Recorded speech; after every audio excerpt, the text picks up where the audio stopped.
Hey guys, Ralph here. Welcome to True Power Trumpet Fitness on this terrific Tuesday here in Connecticut. Life's good, campers. Life is good. Back from Vegas, baby, and oh man, did we have a great time. I got so much to tell you. This might morph into 3 or 4 or more videos, but first things first, my chops. I haven't played a note since Wednesday, okay? And Vegas beat up those chops like, I'll tell you, I didn't play, but I'll tell you what was going on. And literally, guys, I do this a lot. You know, I haven't played, let's see what we got. I really and truly, warts and all, I have no idea what's coming up. All right? So, without further ado, let's see what we got, and we'll take it from there.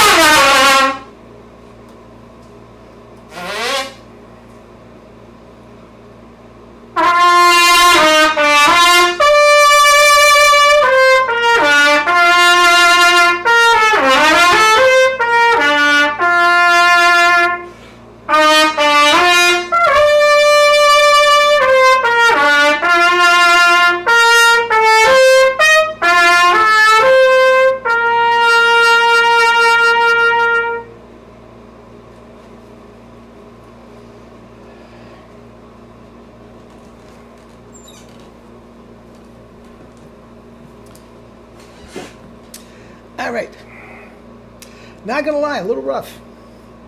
If I were playing tonight, thank God I'm not. If I were playing, I would have some work to do. I don't think it's so far gone that I know it's not so far gone that I couldn't get it together for something tonight. But a little rough. Anyway, PERRICO. Oh my God. What I listened to Friday night, guys, words are not going to do justice. They're just not. PERRICO, I'm sure, is going to come out with a CD or something soon, and I will let you know when it is. And I'm almost going to require for my True Power campers that you get it. I really, because what I heard, guys, I have never heard before, and trust me, you have never heard it either. New age stuff. Now let me explain. PERRICO started how many years ago? I'm going to say he's mid to late 40s, maybe early 50s. I'm early 50s is a stretch. I think it's mid to late 40s. Anyway, he started in Youngstown, Ohio. Humble enough. And there was quite a contingent of Youngstown people there to see his father was there. Brothers, sisters, aunts, uncles, nephews, the whole big family to do. And he knocked it out of the park, man. Well, anyway, Youngstown, Ohio, studied with the principal trumpet player of the Youngstown Symphony right up through college, so quite a succession, and graduated from Youngstown State with a degree, music ed, trumpet, I'm not even sure. But think about that. First trumpet player of the Youngstown Symphony. He's got all the classical chops down. Okay? Gets out of college, does a road stint with the Tommy Dorsey Band. All right? So right there, you've got the classical foundation, and you've got the experience, the road experience of years on the road with a quintessential, iconic, classic big band. Okay? Now think about that. That's going to come back in. All right? Now, he comes home. What's I'm supposed to do? He applies to grad school. So he gets a package from UNLV that he just couldn't turn down. He had no reason to think about UNLV about anything. But it was tuition, room, board, and a stipend. It sounds like it reeks of a graduate assistantship of some sort. And he went on to literally teach there at UNLV. And I believe his master's was composition. He played some piano too as well. I mean, he really got the whole thing down. The sage that was his professor back in Youngstown said, if you're going to be successful, You have to be able to do a little bit of everything. And man, did he just take that to task and just made it work for him, as you'll hear in a minute. So anyway, he's out in Vegas getting his degree and cutting his bones as a trumpet player / arranger in the very, very busy pre-COVID Las Vegas live music scene. I mean, it's flourishing for the longest time, okay? And he's in with top guys, the whole 9 yards, and he's doing well. But all of this time, now think about his background, the classical, the big band, Vegas. He always had this vision that we can combine the whole thing. Allergies, excuse me. We can combine the whole thing. And that was in his mind. And not only did he have the trumpet chops to pull it off, and I'm going to leave an article from from one of the Las Vegas newspapers. And they made a big deal about the Raiderettes. And of course, they would. But the Raiderettes were a small part of the concert. God bless them, don't get me wrong.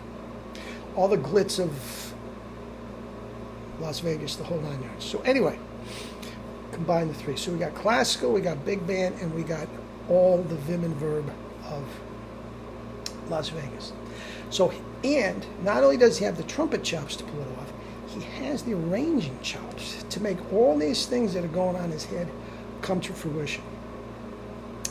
We had Raiderettes. We had 4 of the most wonderful singers you ever heard his wife in your life. His wife, Lily Arce, I've heard her sing many times on videos and stuff, but even for her, I think she caught a good night. I mean, she killed it, man. She killed it. And there was 2 other ladies that were singing that were tremendous, and a guy named Fletch. Oh, madame, where'd you get this guy? Honest to God, it's like Al Jarreau meets Luther meets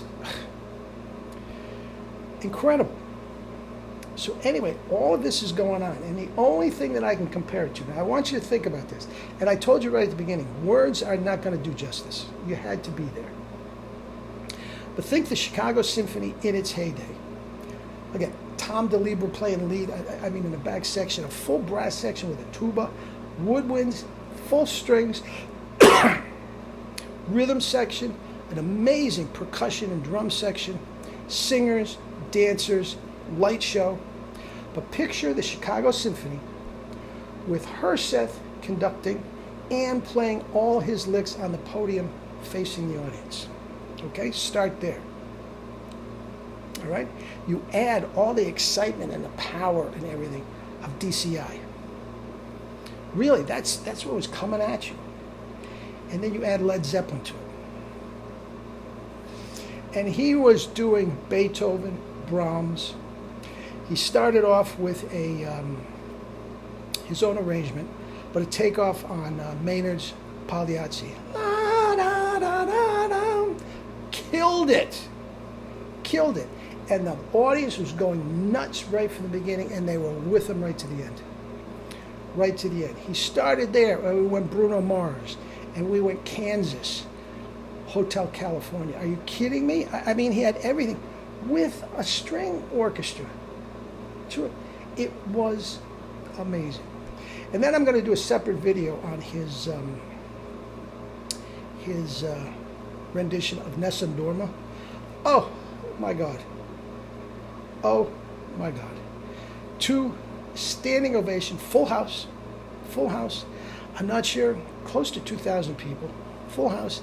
Was with him every step of the way. Standing ovation, had to do 2 encores. He could have done 2 more hours, and everybody would have been thrilled. And again, I knew what I witnessed musically, how sublime it was. But I'm listening to all the people coming out, the audience. Oh, wow, was that incredible. Did you hear this? Did you hear that? Everybody loved it. Now, I'm going to go out on a limb here. I think for this to be a one-shot deal is a travesty. I think he should be headlining in one of the casinos. I mean, he's better than Donny Osmond. I mean, this is Britney Spears. Are you kidding me? I mean, Lily on her worst day is singing better than Britney Spears. And the guy Fletch that I was talking about, oh, please. Donny Osmond, God bless him. God bless them both. I'm not knocking him. But musically, He should be headlining. And I'm going to go out on a limb. And those of you that know me know how sincere I am about this. Guys, if you are concerned about the arts in this country, if he was headlining a casino, you have 2, 3, 4 every year. You have 2, 3, 4, 5 afternoon concerts for the public school kids in Las Vegas. I'm telling you right here, right now, and I know kids. I spent 30 years doing this. Inner city, I know what they want to hear. And I'll tell you what, every single one of those kids would be playing an instrument the next day, would be signed up for chorus, or would be signed up for drama, dance, whatever. It is that powerful. And there's something there for hardcore musicians like myself, right down to 4th graders signing up for their first trumpet. If the band director and the orchestra and the chorus teacher just came up on stage after the concert and said, I got flyers here, they have to go home to your parents, get signed up, tell me what instrument you want, every kid in the school will be signed up the next day. And I'm telling you, you know how, for those that know me, you know how personal I am about public school education. I wouldn't say this about just anything. I really wouldn't. But what I heard was new age stuff. Never heard it before. And trust me, you guys have never heard it either. Dave, Lily, the whole bunch, Tom DeLibra. I got a thing about him and Perrello. I heard, Jesus, what a weekend we had. And that's it. So, I'll be back again with more Vegas stuff. There's 2 more things for sure that I have to tell you, and but they are a